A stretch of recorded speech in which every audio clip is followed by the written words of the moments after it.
YouTube channel अनंत यात्रा में आपका स्वागत है। आज 4 मई दिन मंगलवार। देश में कोरोना मरीजों की संख्या 2 करोड़ के पार हो गई है। बंगाल में चुनाव खत्म होते ही हिंसा शुरू हो गई।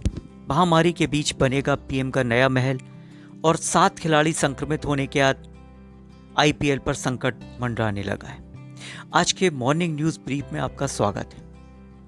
5 राज्यों में नई सरकारें बनने की क्या हलचलें हैं?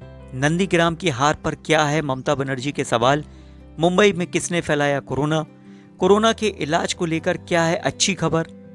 आज सुबह हम ऐसी ही कुछ खास खबरें आपके लिए लेकर के आए हैं, तो चलिए शुरू करते हैं मॉर्निंग न्यूज।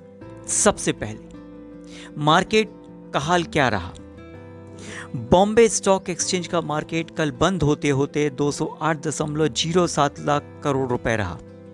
एक्सचेंज पर करीब 55% कंपनियों के शेयर में बढ़त रही। 3,214 कंपनियों के शेयर में ट्रेडिंग हुई। इसमें से 1,779 कंपनियों के शेयर में बढ़े और 1,258 कंपनियों के शेयर गिरे। आज कुछ इन विशेष इवेंट्स पर नजर होगी। आईएनएक्स मीडिया से जुड़े मनी लॉन्ड्रिंग मामले की सुनवाई होगी। इसमें पूर्व केंद्रीय मंत्री पी चिदम्बरम आरोपी हैं। इसी तरह बनारस की ज्ञानवापी मंदिर के बाद श्री कृष्ण जन्म स्थल मामले में याचिका दायर की गई है। इस पर सुनवाई होगी। रिलायंस ग्रुप के साथ सौदे पर फ्यूचर ग्रुप और अमेजॉन के चल रहे विवाद में सुप्रीम कोर्ट फैसला सुना सकता है। खबर आईपीएल। इंडियन प्रीमियर लीग यानी आईपीएल के बाकी बचे मैचों पर संकट के बादल मंडराने लगे हैं। सोमवार को दिल्ली हाई कोर्ट में एक याचिका दायर कर आईपीएल के बाकी मैच को रद्द करने के आदेश देने की मांग की गई है। पिटीशन में यह मांग भी की गई है कि पब्लिक हेल्थ से ज्यादा क्रिकेट और आईपीएल को तवज्जो दिए जाने के बारे में केंद्र, दिल्ली सरकार, बोर्ड और डीडीसीए को नोटिस जारी कर उनसे इस संबंध में जवाब मांगा जाए। आईपीएल 2021 पर कोरोना का साया है। जी हां, कोलकाता नाइट राइडर्स केकेआर के 2 खिलाड़ी सोमवार को पॉजिटिव आ गए। इसके बाद कोलकाता और बेंगलुरु का मैच टालना पड़ा।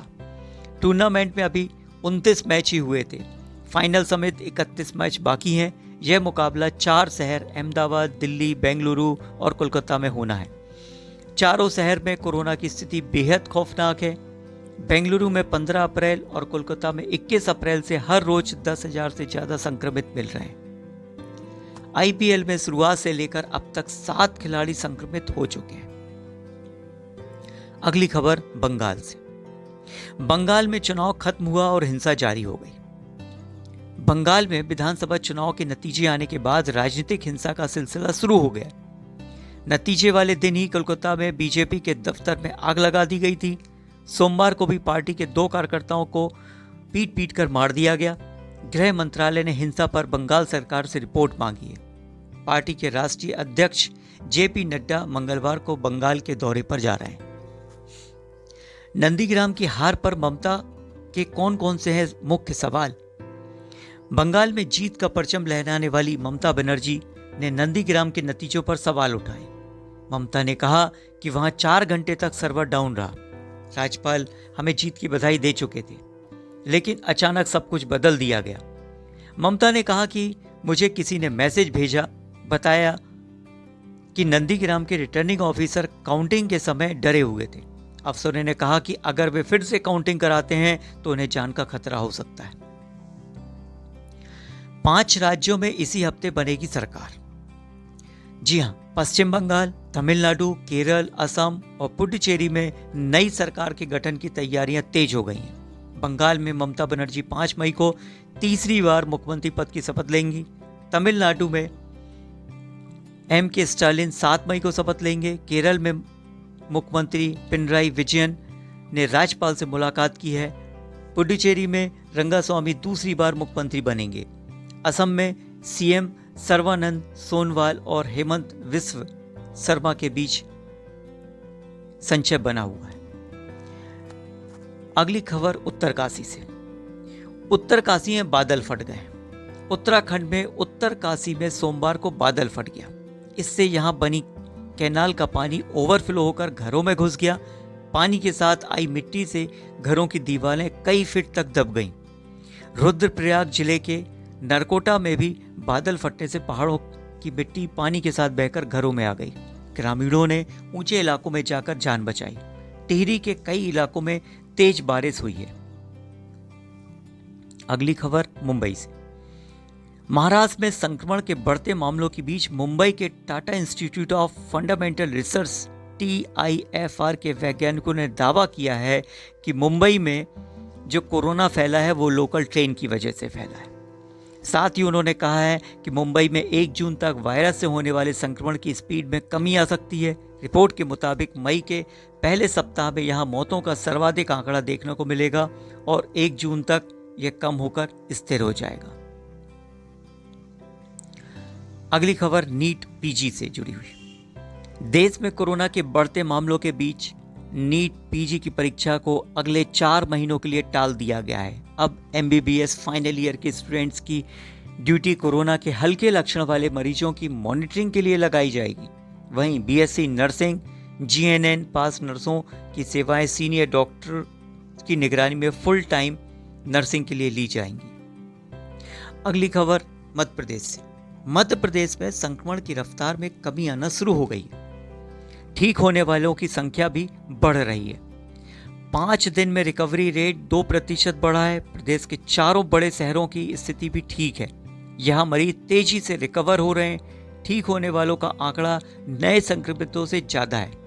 प्रदेश में 28 अप्रैल को रिकवरी रेट 82% से थोड़ा कम था, जबकि संक्रमण दर 21% से ज्यादा थी। 2 मई को रिकवरी रेट 84% के पार पहुंच गया। अगली खबर छत्तीसगढ़ से। छत्तीसगढ़ में कोरोना संक्रमण से गंभीर हुए हालात धीरे धीरे सुधरते दिख रहे हैं। रविवार को प्रदेश में 42,032 टेस्ट हुए और 11,825 नए संक्रमित सामने आए। इस आंकड़े के साथ ही प्रदेश रोजाना नए संक्रमित मरीजों की सर्वाधिक संख्या वाले शीर्ष 10 राज्यों की सूची से बाहर निकल के 14वें स्थान पर पहुंच गया है। अगली खबर गेम चेंजर हो सकती है corona home test kit. America के drug regulator food and drug administration US FDA ने नवंबर 2020 में घर पर कोरोना का टेस्ट करने वाली किट को मंजूरी दी थी। भारत में भी पिछले 10 दिन से 3 लाख से अधिक नए मरीज रोज सामने आ रहे हैं, यानी पूरी दुनिया में सबसे ज्यादा बढ़ते आंकड़ों के बीच कोविड टास्क फोर्स ने पूरे देश में टोटल लॉकडाउन की सिफारिश की है। ऐसी परिस्थिति में होम टेस्ट किट भारत के लिए गेम चेंजर साबित हो सकती है। अगली खबर PM के नए महल से जुड़ी हुई। देश में इस वक्त महामारी पूरे चरम पर है। देश के ज्यादातर राज्यों में लॉकडाउन है, लेकिन सेंट्रल विस्टा प्रोजेक्ट में कंस्ट्रक्शन जारी है। इसके तहत प्रधानमंत्री का नया आवास दिसंबर 2022 तक बनकर तैयार हो जाएगा। इसे सेंट्रल विस्टा प्रोजेक्ट के तहत तैयार किया जा रहा है। इसे आवश्यक सेवा अधिनियम में रखा गया है, लिहाजा यहां निर्माण कार्य नहीं रोका गया। अगली खबर पूनावाले की। कोरोना वैक्सीन के लिए देश में धमकियां मिलने का आरोप लगाने वाले अदान पूनावाला ने अपने बयान पर सफाई दी है। सीरम इंस्टीट्यूट ऑफ इंडिया के CEO पूनावाला ने कहा कि उनकी बात का गलत मतलब निकाला गया है। उन्होंने कहा कि वैक्सीन का प्रोडक्शन एक खास प्रोसेस के जरिए किया जाता है। हम रातों रात बड़ी संख्या में टीके तैयार नहीं कर सकते। लॉकडाउन में और क्या क्या हुआ है। देश के बड़े कारोबारी में शुमार अनिल अंबानी इन दिनों महाराष्ट्र के महाबलेश्वर में हैं। वे कई दिनों से यहां के एक गोल्फ कोर्स में पत्नी टीना और 2 बेटों के साथ टहलते आ रहे हैं। मामले की जानकारी मिलने के बाद जिला प्रशासन ने गोल्फ ग्राउंड को सील कर दिया है। महाराष्ट्र देश का सबसे ज्यादा संक्रमित प्रभावित राज्य में से एक है। यहां 15 मई तक कड़े प्रतिबंध लागू हैं। बिना वाजिब वजह के लोग एक से दूसरे शहर में नहीं आ जा सकते। आज की एक पॉजिटिव खबर। दिल्ली के रहने वाले 2 भाई मृणाल डब्बास और लक्ष्य डब्बास पिछले 5 साल से agro tourism based organic farming कर रहे हैं।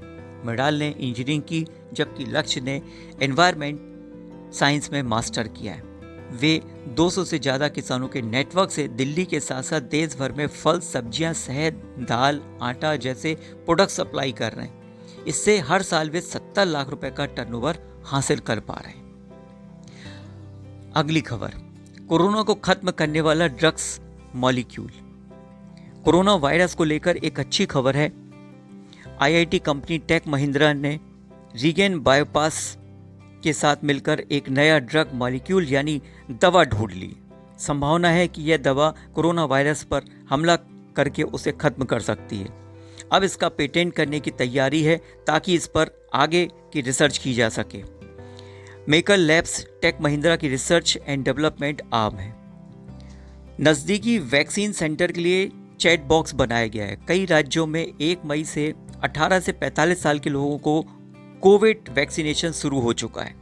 वैक्सीनेशन से पहले रजिस्ट्रेशन कराना जरूरी होता है, लेकिन जो लोग रजिस्ट्रेशन नहीं करा पा रहे हैं वे आधार कार्ड के जरिए वैक्सीनेशन करा सकते हैं। अपने घर के नज़दीकी वैक्सीनेशन सेंटर को आप व्हाट्सएप की मदद से ढूंढ सकते हैं। व्हाट्सएप ने chat box my GOV corona help desk शुरू किया है। कोरोना के बीच मुंबई में मददगार बने ट्रांसजेंडर। मुंबई में कोरोना के डरावने मंजर के बीच ट्रांसजेंडर लोगों की मदद के लिए आगे आ रहे हैं। यहाँ किन्नर माँ संस्था से जुड़े सदस्य मुंबई के अलग अलग इलाकों में जाकर जरूरतमंद लोगों तक राशन पहुँचाने का काम कर रहे हैं। संस्था की अध्यक्ष सलमा खान बताती हैं कि कोरोना की दूसरी लहर आने के बाद वे अब तक 80,000 से ज़्यादा लोगों तक राशन पहुँचा चुकी हैं। ये लोगों को मास्क और सैनिटाइजर भी पहुँचा रहे हैं। आज सुर्खियों में और भी बहुत कुछ। देश में सोमवार को कोरोना मरीजों की संख्या 2 करोड़ के पार हो गई। भारत ऐसा दूसरा देश है जहां 2 करोड़ से ज्यादा लोग संक्रमण का शिकार हो चुके हैं। अमेरिकी कंपनी फाइजर ने भारत सरकार से वैक्सीन को जल्द मंजूरी देने की मांग की है। कंपनी ने भारत को 517 करोड़ रुपए की दवाइयां भी दान की हैं। इसी तरह केंद्रीय मंत्री थावरचंद गहलोत की बेटी योगिता राजकुमार सोलंकी की कोरोना से मौत हो गई है, जो अत्यंत दुखद खबर है। इंदौर के मेदांता हॉस्पिटल में उनका इलाज चल रहा था। इसके साथ ही आज मॉर्निंग न्यूज में बस इतना ही। मुझे आज्ञा दीजिए। धन्यवाद। Subscribe now and press the bell icon. Never miss an update.